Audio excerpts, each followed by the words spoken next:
Oy, brother! O ka! Baka naman gusto may pag-usap sa amin eh, tagal mo nakabanding yung cellphone mo.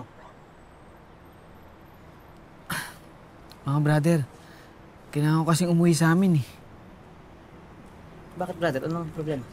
Eh, yung tatay ko kasi may malubhan sakit eh. Kaya kailangan ko umuwi bago mahulin lahat. Kawawa naman yung tatay mo. Eh, ano ba sakit niya? May cancer siya sa bagay. Eh, brother, sabihin mo lang kung paano kayo makakatulong sa'yo, ha? Kailangan mo ba ng pera para makasaya ka na Roro? Hindi, mga brother, hindi ko kailangan ng pera. Maraming salamat sa tulong niyo. Pero ang kailangan ko, asawa. Bago ako makauwi, kailangan kong may kasama akong asawa. Anong pinagsasabi mo?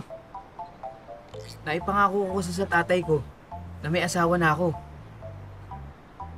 Lahat kasi ng mga kapatid ko may asawa na eh. Ako na lang wala. Bunso ako sa magkakapatid. Siyempre, bago pumanaw yung tatay ko, gusto naman niyang makitang masaya ako, meron akong pamilya. Yung kasi yung pangarap niya sa akin eh.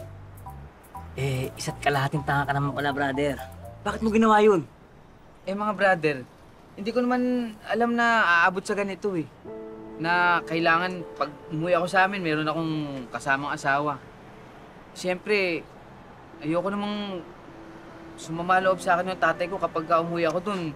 Sasabihin niya, hindi pala totoo, sinungaling ako. Paano yan? Eh, girlfriend niya wala ka eh. Asawa pa kaya? Binuntis mo nga si Pretty. Fake news naman.